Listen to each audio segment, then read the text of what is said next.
Welcome to this special edition of our Sunday show. It's 8:30 p.m. We are at the magical Grand Palais where world players will gather for a global AI summit. Good evening, Mr. President. Thank you for being here. And good evening, Palki Sharma. Namaste, Palki. We're going to do this interview together. Thanks for being here. This will also be broadcast in India. And just to have an idea, Palki, how many people generally follow you in interviews? Namaste, and thank you for having me here. And namaste, Mr. President. How are you doing? I'm fine. And Bharat ke logon ko meri namaste.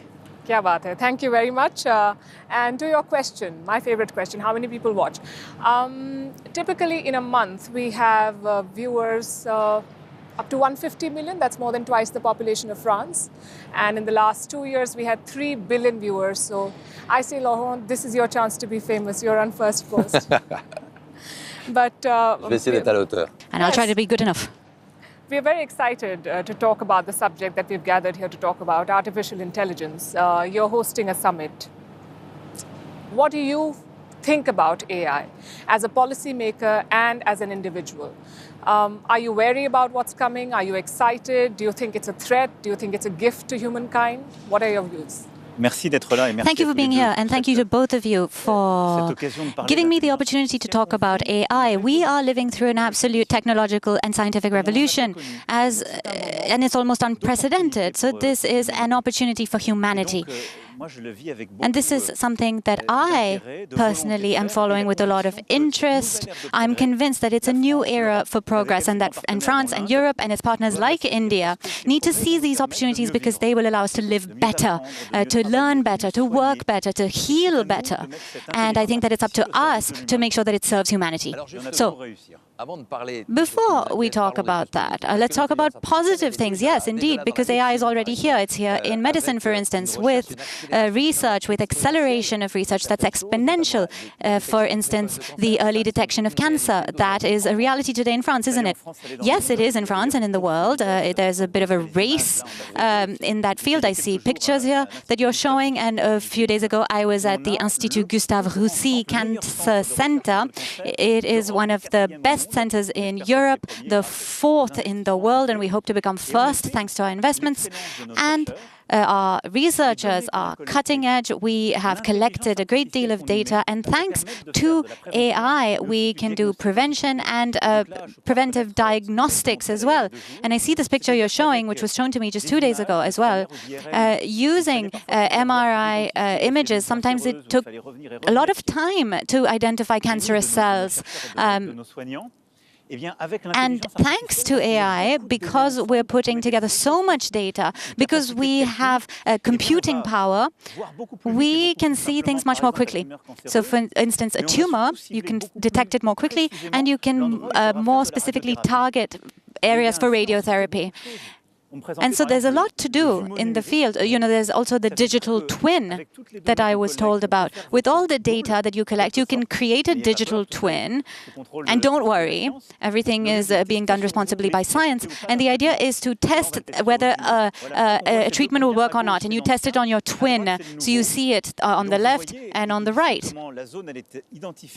You see how the AI is identifying the area that needs to be treated using radiotherapy. So this is progress, concrete progress, and thanks to AI, in medicine, we can prevent better, we can detect things much better. Instead of having to do a biopsy or blood tests, and you had to do a biopsy several weeks after a blood test, now we can be much more precise. Right. In fact, we have on the sets Oscar, who is using Wondercraft, piloting it with the help of artificial intelligence, and we would like you to tell our viewers about that as well. How does that work? Wow. Ah, ça, c'est une entreprise française. This is a French company. Ça s'appelle Wondercraft. Wondercraft, yes. Regardez ça. Watch this. And that is AI that is making all this possible. Actually, it's optimizing it. So some of the images we saw are also French research at the Gustave Roussy Center with partners in Villejuif, in Saclay, big universities around Paris. And one of the companies was created by French people in the US, and I hope they come back to France. And what you see here with Wondercraft and Oscar, and thanks to Oscar for being here, I saw them 2 years ago. They're close to here, actually, based in Rue de Rivoli. The exoskeleton is mechanical, and you have a remote control on the side. So what's the role of AI? Well, it has computing power which assists the skeleton, and because they've put so much data in there, and because their processors are of such good quality, they can recontextualize continuously and improve the capacity of the exoskeleton. It is consistently optimized, and it understands how he's walking, and it also understands the environment that he's in. So what's important to understand is that AI is actually technology which will allow people, using their enormous computing power and their ability to manage huge data sets, that they will be able to train and will be able to optimize mechanics. Palki, here, as in France, would you say that in India people are worried about AI? I think people are excited. AI adoption in India is high. But there are concerns, of course, just like in France, there are concerns about job losses. What will it do to the job market? There are concerns about misinformation, about copyright violations, about intellectual property rights. So that is my question to you then. How, as a policymaker, how are you going to address those concerns? Who will make the rules to regulate AI, and who will enforce those rules? Well, the first thing, before I get to that, is that, first of all, we need to be a part of the race. And for me, one of the main messages, and I think we'll come back to that when we think about the geopolitics of innovation, before you regulate, you have to say, well, we want to be a part of this. We want to invent solutions and technologies, and we want to create our own. We don't want to be dependent on others. But so, what about people who say that the best worker ever is actually going to be an AI? Well, that's not true. That's not true. That's also something that will disrupt the labor market. You have to think of them as assistants. AI will not replace humans. I don't think so. I don't believe in that. It's a technology change, and now we have these generative models, language models. But it's been decades that we've actually had AI, but now we have computing power, and we have the speed of operation that's much faster. But laborers, lawyers, journalists, everything's changing. Yes, but when we built this Grand Palais, work was different. We worked differently. There was technological progress since. So we have to prepare for that. We have to train for it. Now, in my first term, we actually created trainings. From the 11th grade, we had digital training. And we have a large number of youth who are interested in science today. 40,000 students a year, which has now gone up to 100,000 students a year. And we're going to train them. And that will completely transform our jobs. You're right.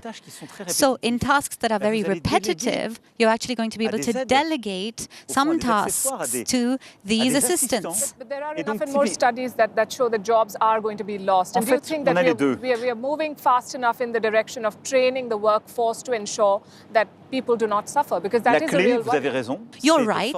The key is to train and to support people, because their jobs will change. So people who do repetitive tasks, maybe they will have an AI assistant who will do some of that for them. Back office work in the service industry, sometimes draft some responses and so on. But that will help people to free up time to do other things, to be more present. So if you look at care workers, there might be AI assistants who do some of the more repetitive tasks, but that gives people space to do more, to do other things.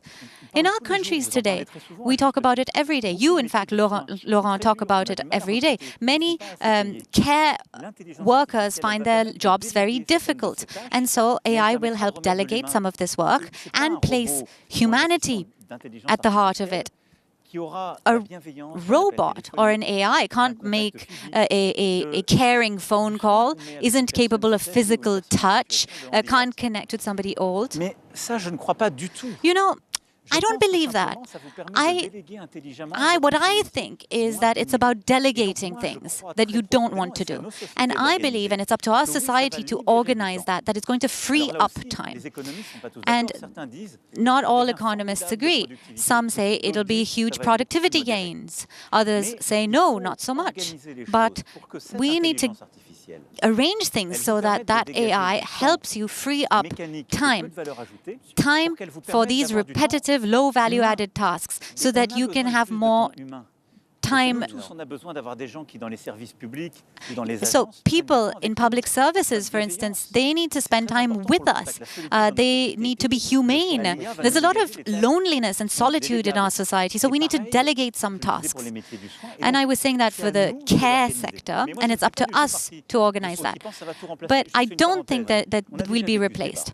This is a debate we already had when robots turned up. We talked about it in the 90s. People said robots will replace us. And we actually blocked the development of robotics. And we deindustrialized in a way. And that's something we're correcting now. We've been correcting it for a few years. In sectors where we have robots, well, our workers, they are trained. They pilot these robots. They don't have as many health issues. They have time. They follow the quality, and they create more value. Another risk is manipulation, identity theft, scams. Today you published a video of yourself, and we're going to see some videos. Palki, what do you think about this video that was posted today? It's actually it's actually a compilation of AI-generated images.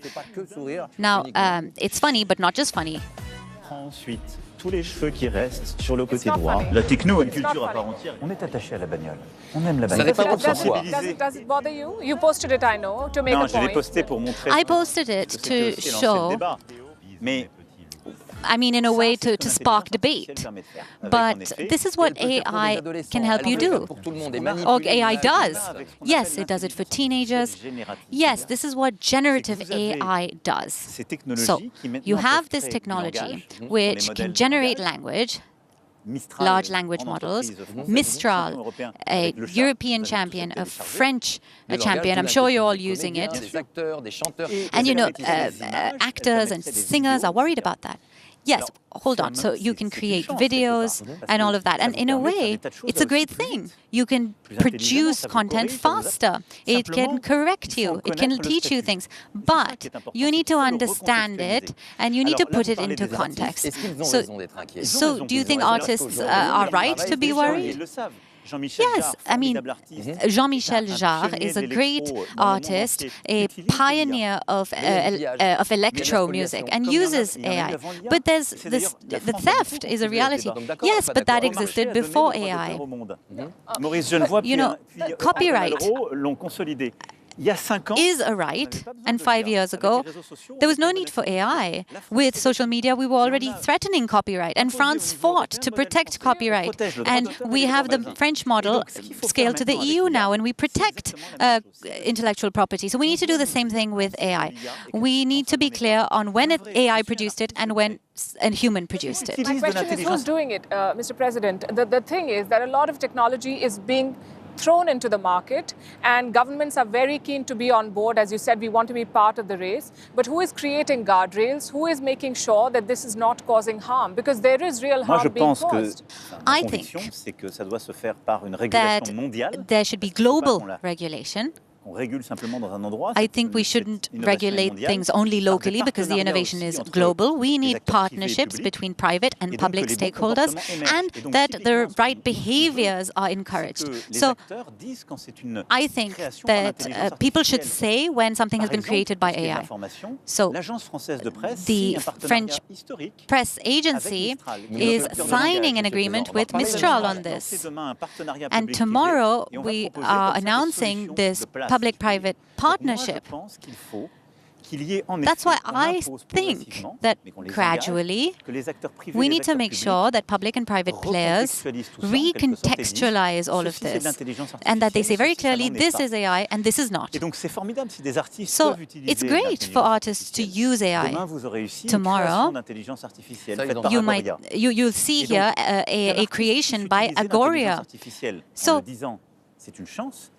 if you're able to use it and say that you did, that's a good thing, and you should protect intellectual property. If a journalist uses it, it's a good thing. But they need to be clear that they did. Are you putting the onus of that censorship or regulation on the people, just like you did with social media, that they need to do this? I think that it needs to be governments around the world who do it voluntarily. But you know, tomorrow, who will be here?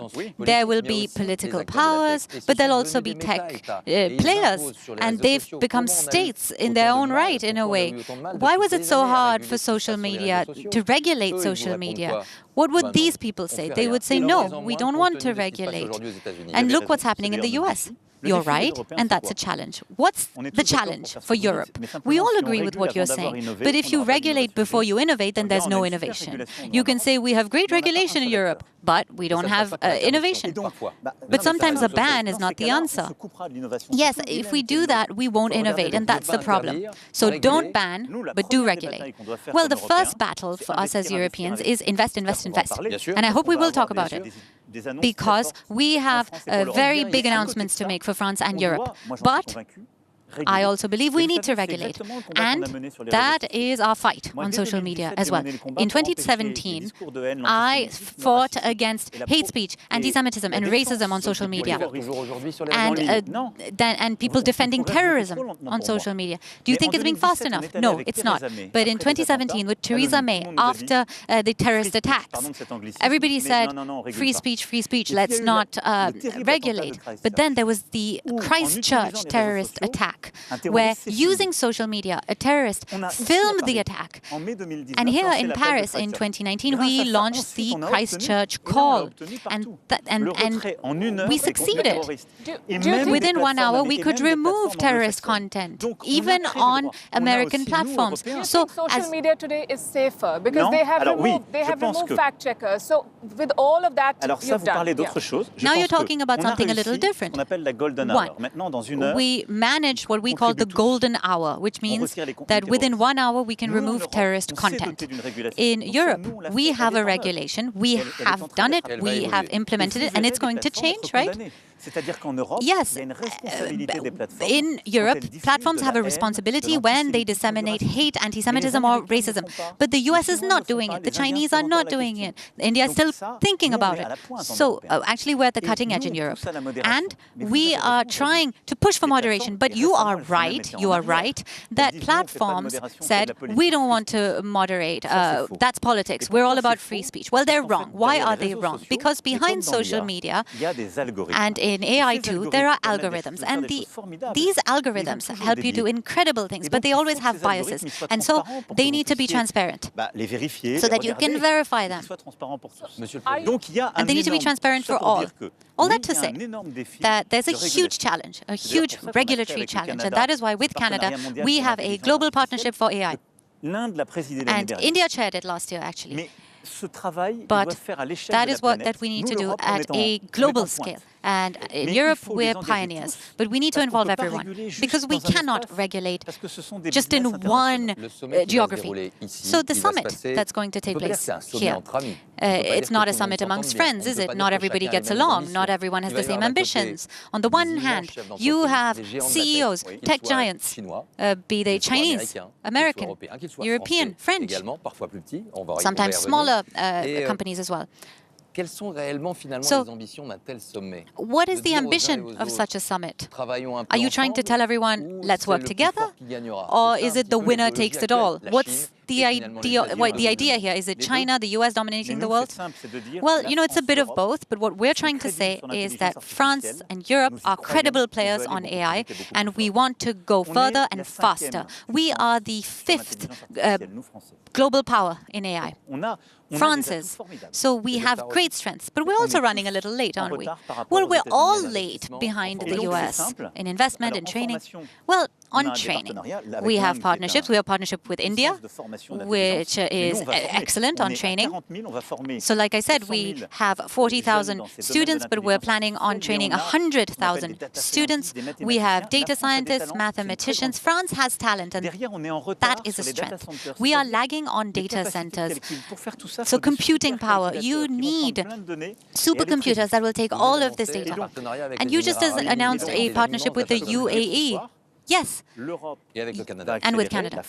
So yes, Europe is going to go faster, France is going to accelerate too, and tomorrow we will announce 109 billion euros of investment in AI over the years to come. And that is the equivalent of what the US announced with Stargate. So basically, the US announced 500 billion, and we're going to do 109 billion.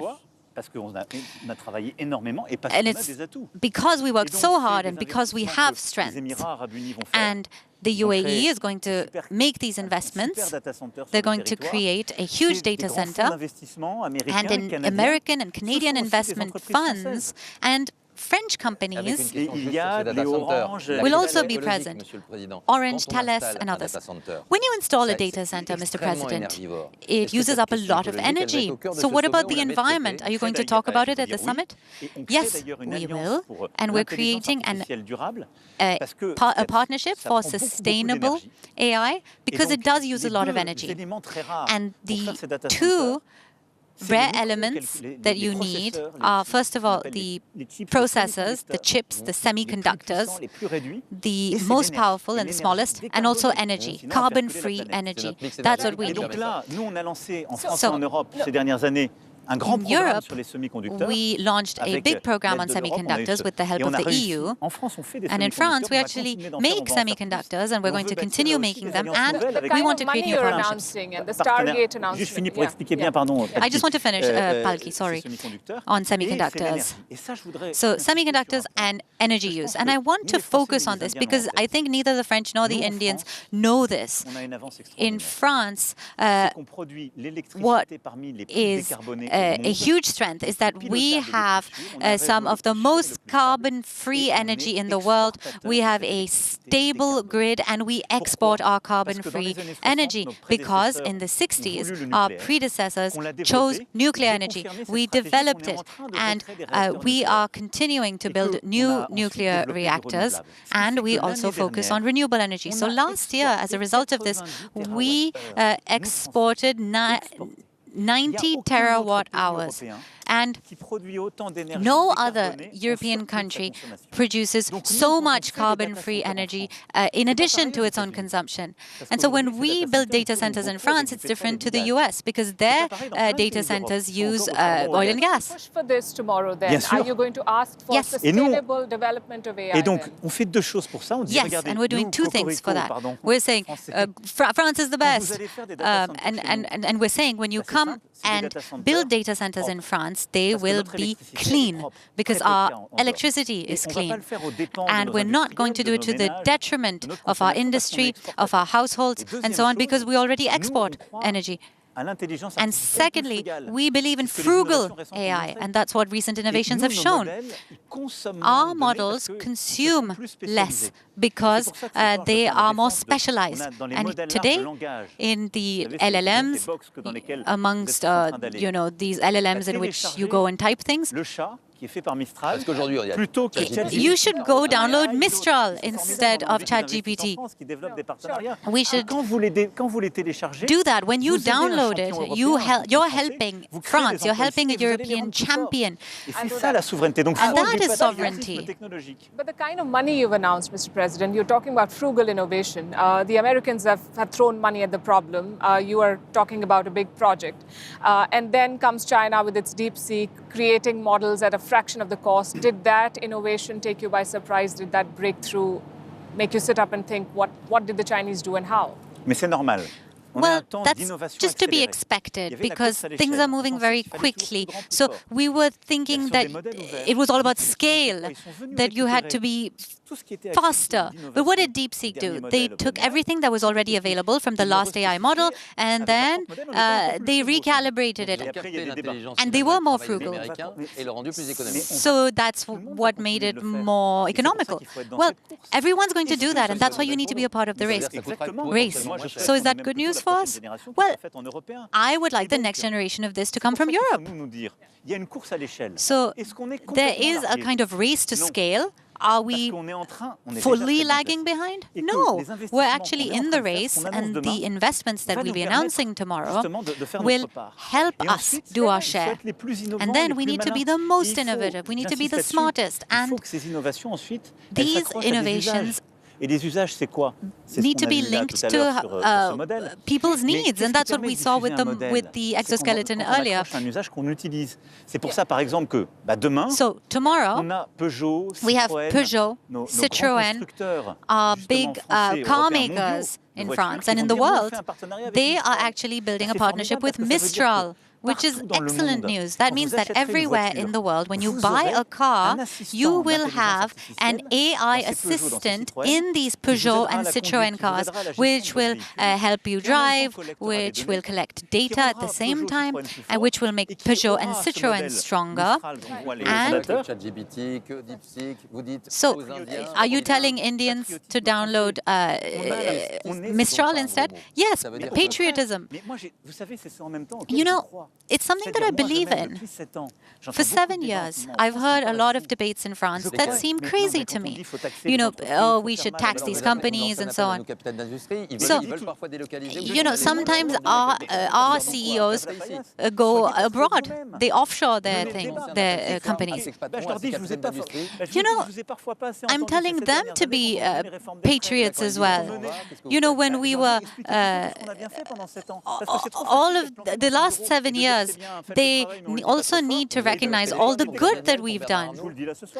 So would you call these CEOs and tell them that? Yes, for 7 years we've been working on the supply side. That is, focusing on innovation, re-industrialization. We've done it at record levels, creating jobs. We have startups, innovation. We're leading Europe on that, leading Europe in AI. All of the work that we've done. And public services, redistribution. And it's not just about preserving that, it's about accelerating it. And what I want to say tonight is that it's a new era for progress. France and Europe can be champions with India, right? Investing. Investing 109 billion euros. French and foreign money. And then we have AI, Prime Minister Modi tomorrow. I wanted to know what can we expect in terms of announcements on your partnership with India, and as India and France work together, are you creating a new era of non-alignment in the technology space? I think that with Prime Minister Modi, we firmly believe that India and France are two great powers. And we have a special relationship. We respect and want to work with the US. We want to work with China, but we want to depend on no one. And we have a bilateral partnership on that basis. In defense. With our navies, our fighter planes, technology, major engineering training programs. India is a training superpower. 1 million engineers a year. So more than all of Europe and the US combined. So we have that partnership. 3. We have a partnership on the environment and the economy. With Mr. Modi, we launched the International Solar Alliance to develop solar energy in our countries and in the world.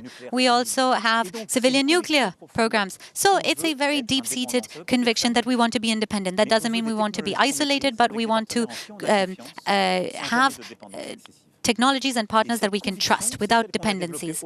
And that is something we've developed far beyond the France-India relationship. It's part of the Indo-Pacific strategy. And what brings us together with India, with Japan as well, South Korea, Australia, New Zealand, and us as a power in the Indo-Pacific. Back in the day, diplomatic relationships and you know, the quest for power was there was a space race, there was a arms race, now there's an AI race. Is AI going to determine who is a global power? And in that context, when you work with India, you and Prime Minister Modi have both talked about strategic autonomy a lot in the past few years. Are you then going to push for tech sovereignty together? Totalement, et d'ailleurs, Yes, absolutely, and that's what we're already doing. India, of course, has a much larger population than we do. You mentioned it. It's a huge power, very dynamic on the demographic front. And India and France is leading. So we have the US and China far ahead. And then you have France, the UK, India, the UAE, and then Germany, and the others. So we want to work together on AI. And Prime Minister Modi, you were showing these major companies earlier. Prime Minister Modi is facing the same issues. They're all American, and there's a few Chinese players in that space. And he wants to benefit from the innovation, but he wants it to also be happening in India. Sometimes, if there's non-cooperation with these players, then you need to be able to take things forward on your own. We saw it with COVID. When things go wrong, people look inwards, and that makes sense. If you depend on others to produce medicine or technology, then things can go wrong. So we need that partnership, because we have shared interests and because we have the same worldview, focused on friendship and also interests. So together we will develop technological sovereignty. We want to train our talent, that they can go abroad, but they should also be at home. And we want to create data centers in India and in France with sustainable energy. And we want our own language models in France and in India. We don't want to depend on the US and Chinese models, and we want applications in all fields. So more than a partnership, it's a new alliance. It's a third way forward. There's the US and China, and perhaps Europe, France, and India can be a third way. I believe very strongly that that is the future. And that is why in 2018 I started this Indo-Pacific strategy.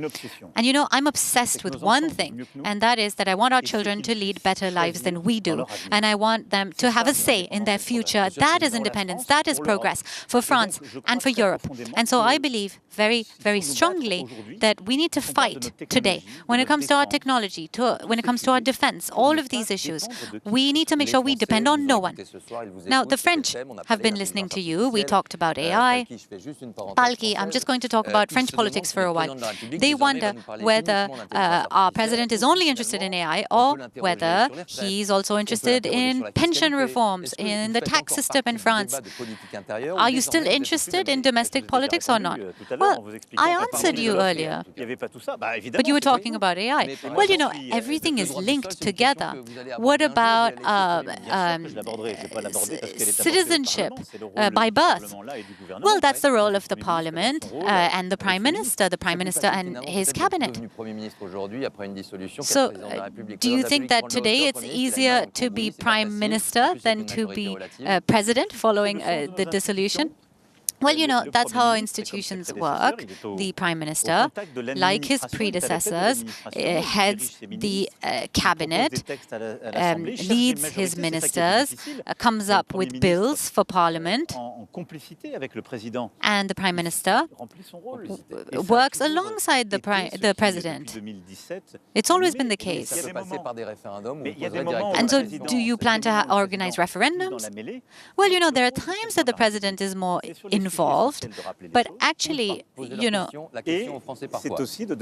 I think the idea is to focus on broader guidelines. So let's move to the rapid fire. One question before that. I wanted to ask you, are you going to ban Chinese AI in France? Well, I don't think that it makes sense to ban a technology because of where it comes from. That's not our approach. But for all the technology, all around the world, where it doesn't come from Europe, we look into it carefully if our sovereignty is at stake. We've done it in the past for technology. So we don't have this American approach of banning tech because of where it comes from, but we will think about whether we can accept non-European technology for critical sectors. Here's an example, telecoms. It's a yes or no question. I mean. Pardon? It's a yes or Non, no aujourd'hui, on ne va Well, pas les no, bannir. we're not going to ban them today, but it's technologie. related to what you were saying on technological sovereignty. This is a question that will be a focus. So, yes or no, 60 seconds, it's going to be very short. Short questions, short answers. Let's go. I'll ask the first question. Is AI already a threat for our democracy? Oui ou non? Oui. Yes. Which country is France's most important partner in Asia? Ah, je dirais l'Inde. India. Est-ce que vous gérez personnellement? Do you vos manage réseaux your sociaux? own social media accounts? Je regarde. I look, Mais je gère I pas might look, but I don't manage. What is your favorite way to address people? Tweets, TikToks, or the good old press conference?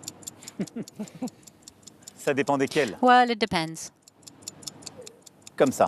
Est-ce que This is the best. le réseau X d'Elon Is Musk est un Elon outil de Musk's propagande ou X a tool d'information? for propaganda or information? Oui C'est ou un non? réseau social, ni l'un ni l'autre. It's social media. It's neither one nor the other. Mais surtout pas un lieu d'information. But it's not for information. One word to describe your equation with Prime Minister Modi. Amitié, Un mot Friendship. pour décrire votre One relation word to avec define le your président relationship Trump. with Donald Trump? respect. Respect. France, AI dominating the world, or France winning the next World Cup? What do you want? Les deux. Les deux. Both. Est-ce que vous utilisez encore, Monsieur le Président, And do l'application you Strava still lors de votre use jogging? the Strava Je l'ai app jamais for running? utilisé. I Oui, never c'était used les gens qui it. couraient autour de Oh, vous. is the, Je crois même pas. Je pense it was qu'ils people running l'utilisaient pour around leur you? jogging à eux. I quelques-uns, think people mais were vous inquiétez using pas, it for la their sécurité est own bien assurée. running. But don't Ok, worry, my merci, security is Monsieur le fine. Président. Merci, Malki. Thank you, Mr. President. Thank you, Palki, for being with us. It was such a pleasure and an honor to be with you this evening. Fantastic. Namaste. The pleasure is all Merci. mine. Namaste. Merci beaucoup. Merci à vous. Thank you. Tout de suite, c'est du cinéma. Merci, Monsieur And le now Président. we move on Du with cinéma a sur France 2, film SOS Fantôme, l'héritage. with SOS Phantom. bientôt. À Thank très you. bientôt. Merci à vous. Bon Merci. courage à toutes et tous. Thank you.